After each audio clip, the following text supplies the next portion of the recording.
Hello everyone, I Sneha Marathe, Assistant Professor, PG Department of Law, SP University. I welcome my student for the session of jurisprudence. Today I will be covering concept of rights and duties. What is legal right and what is legal duty? To understand concept of rights and duties, we will first understand what is legal wrong. So we can consider legal wrong as of two types. First is if you are doing any wrongful act which has already been forbidden by law.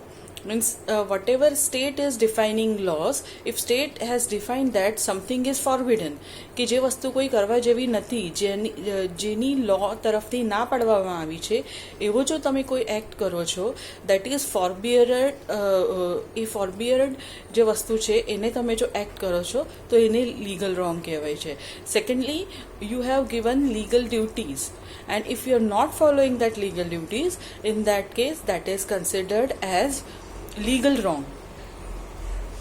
Now what is the duty?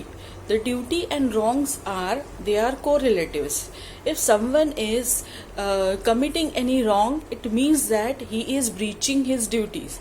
એટલે જો કોઈ wrongful act કરે છે તો એની ડ્યુટીને breach કરે છે, એની duty ને તોડે છે, એટલે એની ડ્યુટી ભજવતું નથી.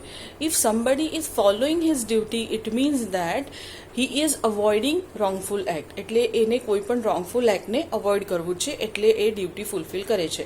એટલે this duty and wrong are correlatives. Now we would understood what is duty, કયા ટાઈપની ડ્યુટીઝ હોય છે. There are basic three types. First, we can consider as there are two types of duty in first class, that is legal and moral duties. હવે કઈ legal duties છે ને કઈ moral duties છે. જે પણ law as per the state law, એટલે જે પણ state છે એ આપણને law બતાવે છે, આપણા માટે law enforce કરે છે. So whatever the state has been defined as per the legal duties, if you are not following that, that is considered as legal wrong. Say for example, if you are not following payment of taxes, that is what is legal duty? Your legal duty is paying of the tax, that is your legal duty. If you are not paying tax, that is you are doing wrongful act. And what is moral duty? Moral duty is you have to obey your parents, right? If you are not obeying your parents, it is considered as you have breached your moral duty. So there are two types, legal duties and moral duties. Another type of duties are positive duties and negative duties. હવે positive duties કઈ છે? જે duties આપણને કંઈ કરવાનું કહે છે એને પોઝિટિવ ડ્યુટીઝ કહેવામાં આવે છે. અને એવી જે ડ્યુટીઝ છે જે આપણને રોંગફુલ એક્ટ કરવાથી અટકાવે છે એને આપણે નેગેટિવ ડ્યુટીઝ કહી શકીએ છીએ, રાઈટ. સો આપણે જેની પાસેથી કંઈ પણ વસ્તુ લીધી હોય, બરાબર, તો એ વસ્તુ આપણે પાછી આપવાની છે.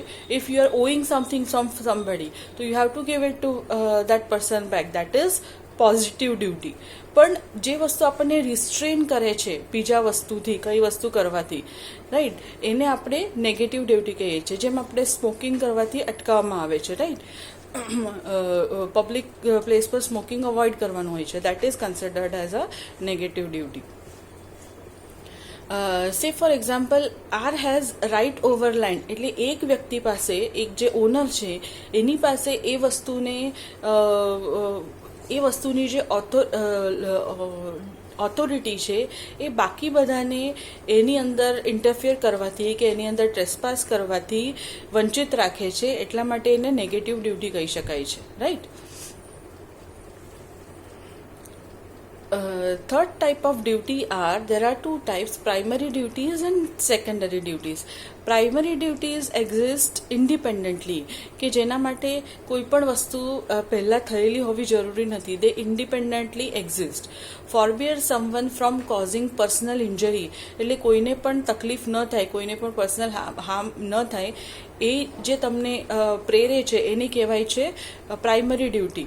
કે જેમ આપણે એક્ઝામ્પલ લીધું હતું કે બીજાને હાર્મ ન થાય, એટલે પબ્લિક જે પ્લેસીસ પર છે એના પર જો તમે સ્મોક કરો એનાથી બીજાને હાર્મ થાય છે, તો that is your primary duty.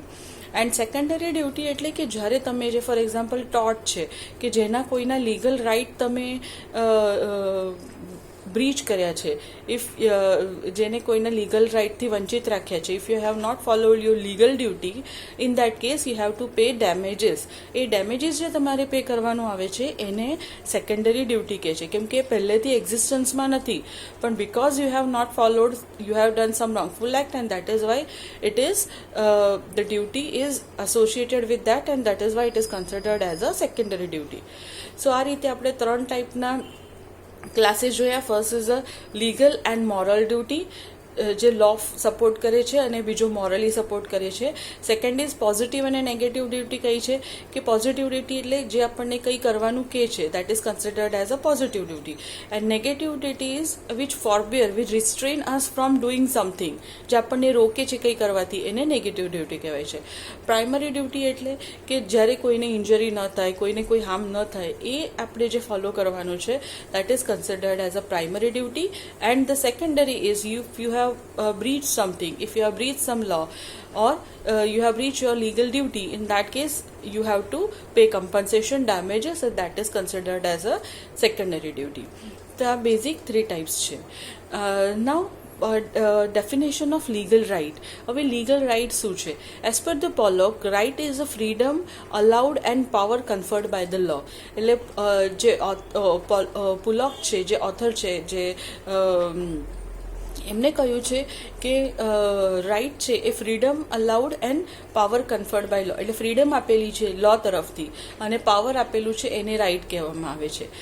SSR Shastri જે સ્કોલર છે એમને કહ્યું છે right is an interest recognized and protected or guaranteed by the state as it is conducive to social well-being. Right એમને રાઇટની ડેફિનેશન એવી રીતે આપી છે, ઇટ ઇઝ રેકગ્નાઇઝ એટલે લો તરફથી એને રેકગ્નાઇઝ કરવામાં આવી છે, એને ઓળખવામાં આવી છે, અને પ્રોટેક્ટ અને ગેરંટી કરવામાં આવી છે, જેથી કરીને આપણે સોશિયલ વેલબિંગ મળી શકે. આનું એક્ઝામ્પલ આપણે લઈ શકીએ છીએ કે જે આપણે ફંડામેન્ટલ રાઇટ્સ આપણને કોન્સ્ટિટ્યુશને આપેલા છે, એ શેના માટે આપેલા છે કે સોશિયલ વેલફેર માટે, સોશિયલ વેલબિંગ માટે, લોકો સારી રીતે રહી શકે, એ પોતાના બધા હકો મેળવી શકે, એટલા માટેથી કરીને આપણને ફંડામેન્ટલ રાઇટ્સ આપેલા છે. Now theories of legal rights. હવે લીગલ રાઇટ્સની જે થિયરીઝ છે એ આપણે સમજીએ. The first theory of legal right is will theory. Will થિયરીનો સપોર્ટ ઓસ્ટિન, પોલોક અને હોલેન્ડ આ 3 સ્કોલરે કર્યો છે. એમને કીધું છે right is an inherent attribute of the human will. They says that right is inherent attribute of human will. If somebody is having will to have something, it gives it a right. Will theory follows doctrine of natural right. It is a function of law to confer some power and freedom to individual in form of legal rights. If somebody is willing to do something, if he has that inclination, that power within him, in that case the legal right come into existence, and that is a case of legal theory. Second is interest theory. So legal right has given, first is will theory, which is supported by Austin, Pollock and Holland. Austin, Pollock અને હોલેન્ડે જે will theory છે એ support કર્યું છે.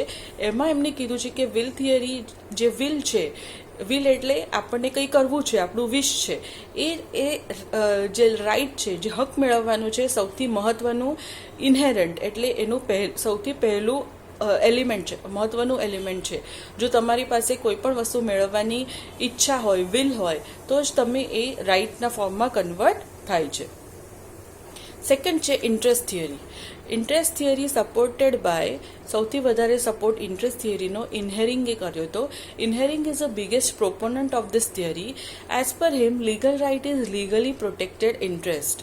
એમને એવું કીધું છે કે લીગલ રાઇટ છે એ લીગલી પ્રોટેક્ટેડ ઇન્ટરેસ્ટ છે. He says basic of right is not will but interest. ઇનહેરિંગનું એવું કહેવું છે કે જે basic primary first element of કોઈ પણ રાઇટ એ વિલ નથી, એટલે તમારી ઈચ્છા એવું નથી, પણ that is your interest, not will but interest. Salmond says legal right is interest recognised and directed by rule of લો.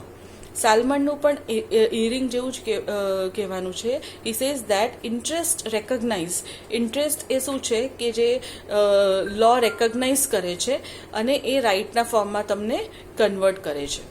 આ રીતે જે ઇન્ટરેસ્ટ થિયરી, પહેલી આપણે જોઈ will theory, second was interest theory. And then after Allen જે scholar હતા એમને કહ્યું હતું interest is a formal expression of will of individual. Interest છે એટલે આપણે એવું કહી શકાય કે જેની જે ઈચ્છા હોય છે, જેની જે વિલ હોય છે એનું ફોર્મલ એક્સપ્રેશન, તમે જો એને એક્સપ્રેસ કરવાનું કહો તો એ ઇન્ટરેસ્ટના ફોર્મમાં એક્સપ્રેસ કરે છે. સો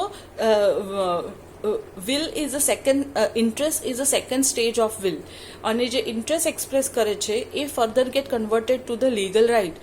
એટલે જે પહેલાં આપણે જોયું કે વિલ થિયરી અને ઇન્ટરેસ્ટ થિયરી તે અલગ અલગ વર્ક નથી કરતા, but Allen says that they both work together and conclusively they convert it into form of legal right.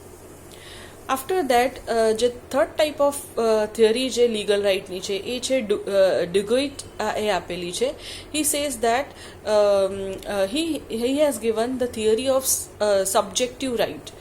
Subjective રાઇટમાં એમને મેટાફિઝિકલ એબ્સ્ટ્રેક્શનની વાત કરી છે. એમાં એમને કીધું છે કે કોઈને પણ એકલી કોઈ પણ પ્રકારના રાઇટ્સ મળતા નથી, એકલા કોઈને હક્કો કોઈ પણ અલગ રીતે મળતા નથી. But no one has any right other than doing his own duty. જો દરેકે દરેક જણ પોતાની જે ડ્યુટી છે આપેલી એ જો પોતે પ્રોપરલી ફોલો કરે તો દરેકે દરેક જણ પોતાની જે હક્કો છે એ ભોગવી શકે છે. અને fourth type of theory is considered as a totalitarian approach. Totalitarian approach says that કે કોઈ પણ ઇન્ડિવિજ્યુઅલને, કોઈ પણ સબ્જેક્ટ, ઇન્ડિવિજ્યુઅલ છે, આપણે જે ઇન્ડિવિજ્યુઅલ છે એ આપણા સ્ટેટના સબ્જેક્ટ તરીકે કન્સિડર કરવામાં આવે છે. તો એમનું કહેવાનું એવું છે કે કોઈ પણ ઇન્ડિવિજ્યુઅલને કોઈ રાઇટ હોતા નથી, પણ એ સ્ટેટ પાસે રાઇટ હોય છે કે જે એક ઓવરઓલ છે. Rights are given world wide, કોઈ પણ ઇન્ડિવિજ્યુઅલને કોઈ પણ એક રાઇટ આપેલા નથી. આ રીતે જે લીગલ થિયરીને સમજાવવામાં આવેલી છે અને રાઇટ્સ અને ડેફિનેશનની કન્સેપ્ટ સમજાવવામાં આવેલો છે. હવે રાઇટના એસેન્શિયલ કયા કયા છે, કઈ રીતે તમે રાઇટને સમજી શકો છો. જ્યારે કોઈ પણ રાઇટ હોય તેના માટે એનો ફર્સ્ટ થિંગ ઇઝ એનો ઓનર હોવો જોઈએ. સેકન્ડ થિંગ ઇઝ કે જેના અગેન્સ્ટમાં એ રાઇટ અવેલ કરવાનું છે એ વ્યક્તિ હોવો જોઈએ. થર્ડ થિંગ ઇઝ કન્ટેન્ટ, એનો કન્ટેન્ટ હોવો જોઈએ. Fourth thing is subject matter, એટલે જે કોઈ રાઇટ હોય એનો સબ્જેક્ટ મેટર હોવો જોઈએ. એન્ડ ફિફ્થ ઇઝ એનું ટાઇટલ હોવું જોઈએ કન્ફર્મ. એનું એક એક્ઝામ્પલ લઈશું. If A buys house from B, એટલે એ જે છે એ ઘર લે છે, બાય કરે છે બી પાસેથી, તો અહીંયા એ જે છે એ ઓનર બને છે. એટલે જે પહેલું આપણે ક્રાઇટેરિયા જોયું કે કોઈ પણ રાઇટમાં એક ઓનર હોય છે. કોના પાસેથી લે છે? બી પાસેથી લે છે. So that is second thing is B. The third is legal content. આમાં પરચેઝ ડીડ થાય છે, એ પરચેઝ ડીડથી બી પાસેથી લે છે. એટલે જે કન્ટેન્ટ થયો, આનો કન્ટેન્ટ શું થયો? Purchase deed. Because of that purchase the right is getting transferred from B to A, બરાબર. અને ફોર્થ ઇઝ સબ્જેક્ટ મેટર. આ સબ્જેક્ટ મેટર શું છે? લીગલ રાઇટ એનું સબ્જેક્ટ મેટર છે. અને ટાઇટલ શું છે? બિકોઝ ઓનર જે બાયર છે એ ઓનર બની જાય છે, એટલે એ એનું ઓનર થઈ જાય છે. આ રીતે રાઇટ્સ એન્ડ ડ્યુટીઝ સમજવામાં આવે છે. નેક્સ્ટ ચેપ્ટરમાં આપણે કાઇન્ડ્સ ઓફ રાઇટ્સ અને ટાઈપ્સ ઓફ રાઇટ્સ ડિસ્કસ કરીશું. Thank you. If you have any difficulty, you can contact me.